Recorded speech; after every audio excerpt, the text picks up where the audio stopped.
This is a Honda CR-V 2.2i DTEC EST station wagon 5-door. Bit of a mouthful there.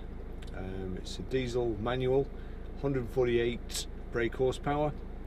The car has done 71,717 miles.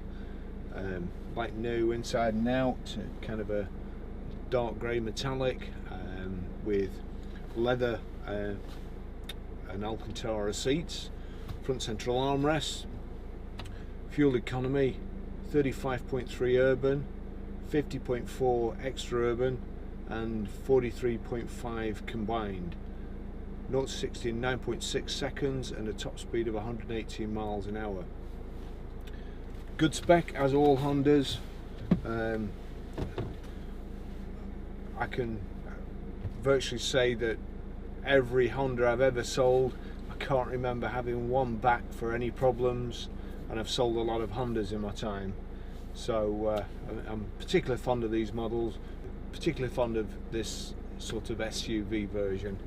Bags of room in it, higher or elevated seating position, plenty of glass, you can see all round, and as I say, a real good spec to go with it.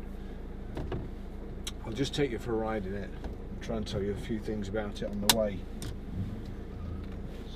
First impressions, seats are like armchairs. I have had several of these before, always good sellers.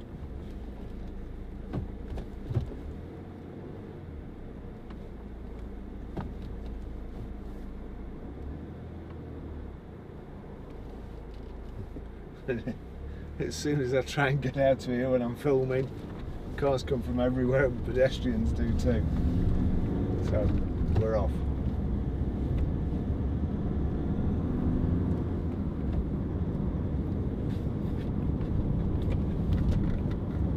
Should have done that before, but height and reach adjustable steering wheel, multifunction, cruise control on the right, audio on the left. Sat nav,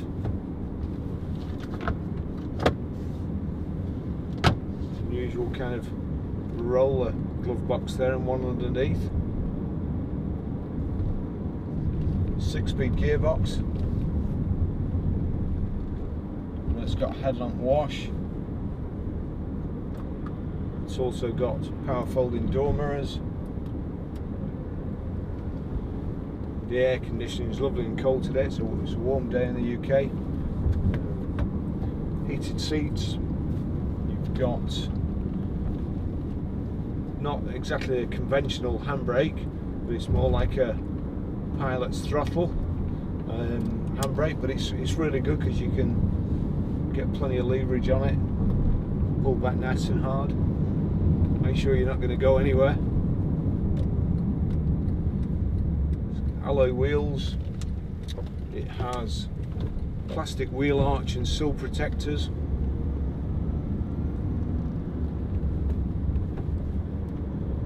It's also got kind of a dual floor boot. It's separate compartments so you don't pile all your shopping onto each other and squash the bottom stuff. It has a separate layer or a spacer that you can put stuff on top, and then you've got the load cover, so it's hidden from prying eyes. It's a virtually flat load space as well. The whole tailgate opens up, and even a section of the rear bumper, I suppose, is on the bottom of the tailgate.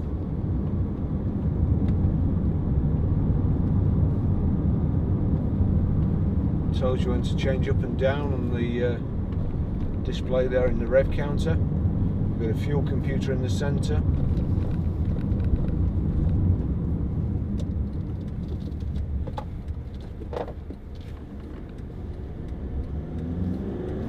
I always forget to take the stuff out of the glove box. And that's the rattle you just heard.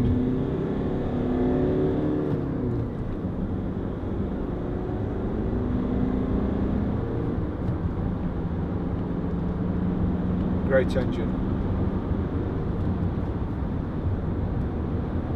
Lovely gearbox too. Nice and quiet. Virtually no noise whatsoever.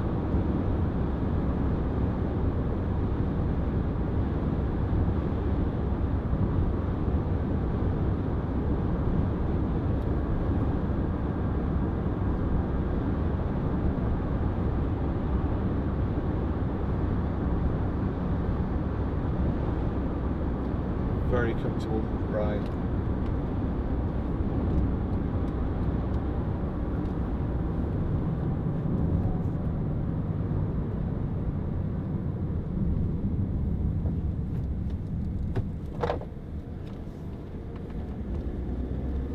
That'll be the locking, yep, that'll be the locking wheel nut key, I think, in the glove box. Try and route it out if the lights are on red up here, so it doesn't spoil the rest of the ride.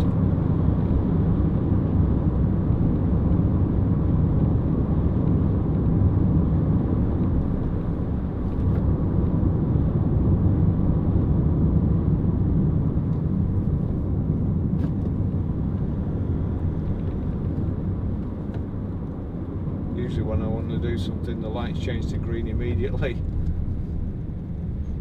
We'll see.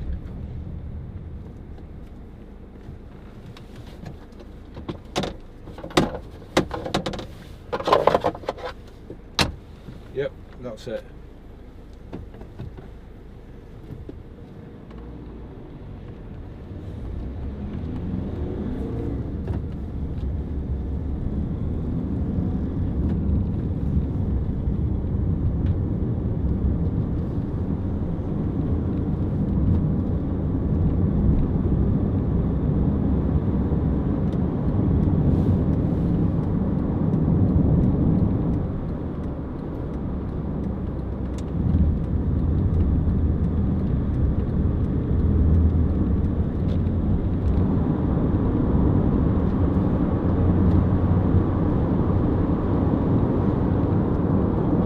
Kind enough to lend me one of these a couple of years ago, fill it up with fuel for me, so I did a lot of miles in it. Went up to Scotland and around the Lake District just to evaluate it, and it was really economical, great car to drive.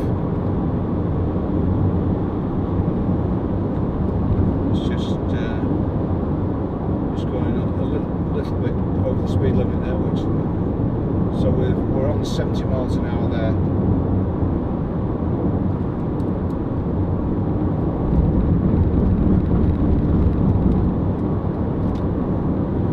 So cruise is the switch top left on the right hand side, and then you can set with the rocker switch on the right hand side, resume or cancel here. Now, yep.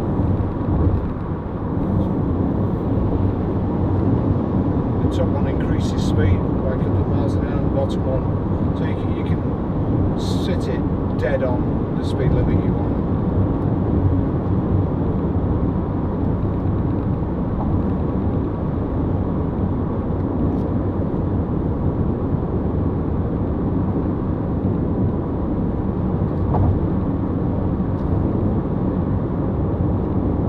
70 miles an hour, dead on, 2,200 revs,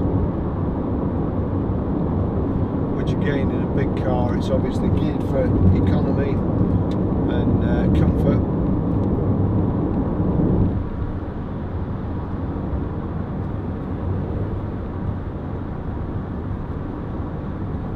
As I was saying before, I really cannot remember any Hondas I've had problems with. A number of years ago, probably going back 10 years now, I had a customer who was recommended to come and see me to buy a car. They told me the guy was terminally ill. He wanted to buy a car that he knew when he was gone his wife would be okay with and have no problems with, but they'd only got a limited budget. At the time I had a Honda HR-V in, which was, I think it was, gosh, what would it be? I think it was 2000, and it's done a few miles, but it still drove like brand new. I promised him that they could have my mobile number if anything went wrong day or night. His wife was to ring me and I would sort the car out for her. I've still got the same mobile phone to this day. I still see the car driving around Preston to this day, and I've never had a phone call. So, as I say, Hondas I rate really, really highly. Certainly no problem selling these.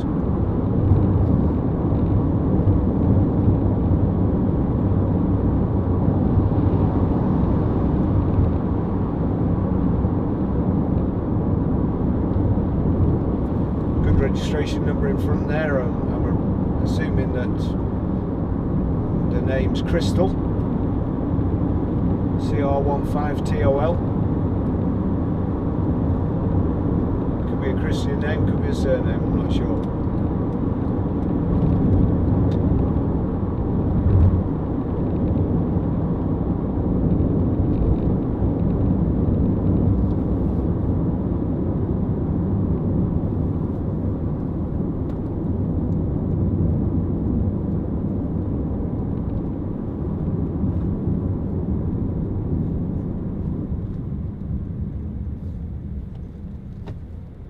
Had some of these Hondas as well with a lot of miles on, going up towards the 200,000 mile mark. Again, these still drive like brand new.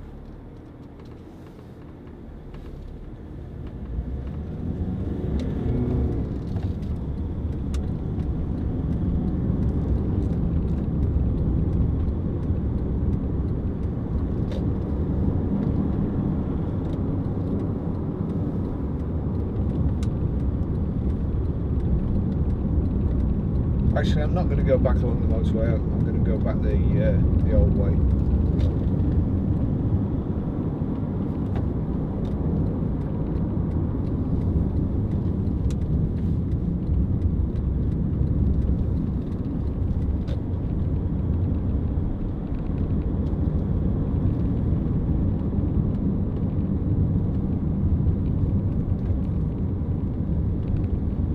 So gearbox is just beautiful.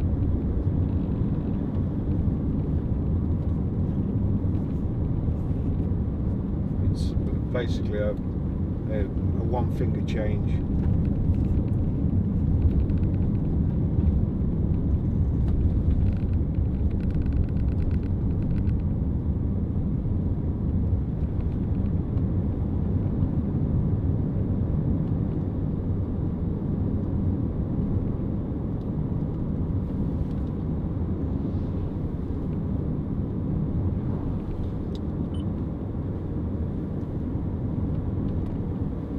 So it's looking like it's got Bluetooth as well, although that appears to be a aftermarket sat-nav stroke CD radio.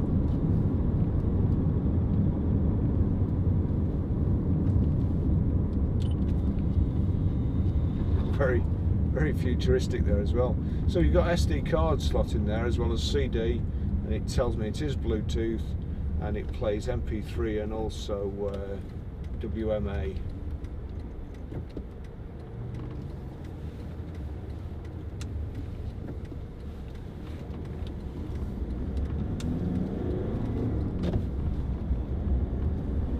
would imagine that bit will slide off as well for safety, but could be wrong.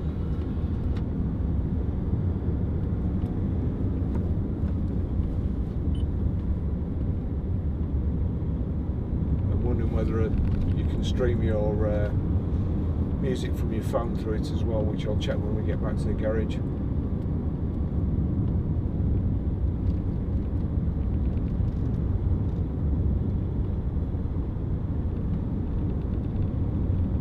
It's quite a bumpy road this as well, so when I'm just testing saloon cars or sports cars, I tend to go back along the motorway, otherwise you get loads of noise, bumps, and the camera's shaking all over the place. But again, with this, the suspension on it is really, really comfortable.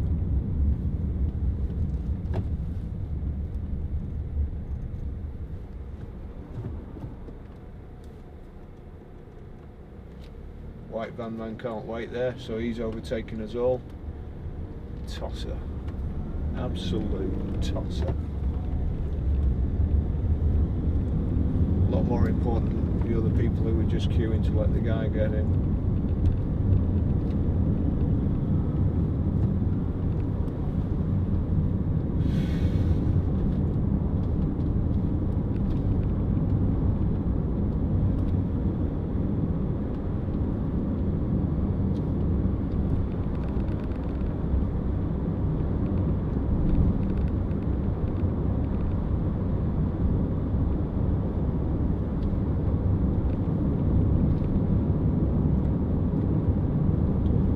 Got a full service history. I think it's had 6 services and was last serviced about 5,000 miles ago. MOT till January 2018. All the tyres are good.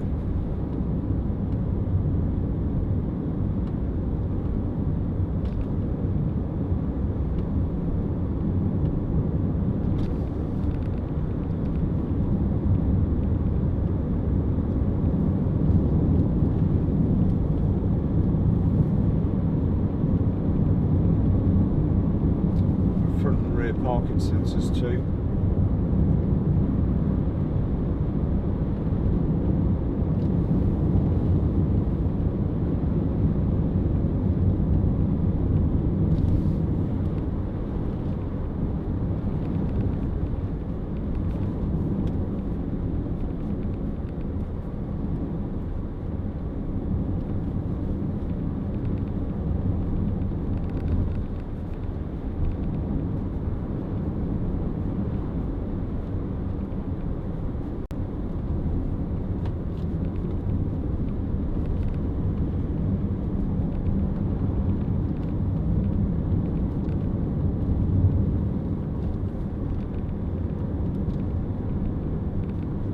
Deer crossing there always makes me smile.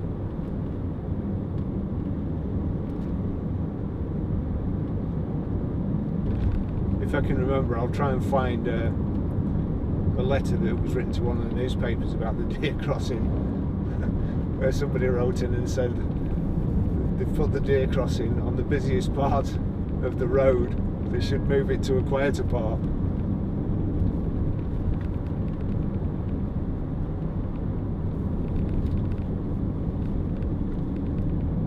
Deers can read signs.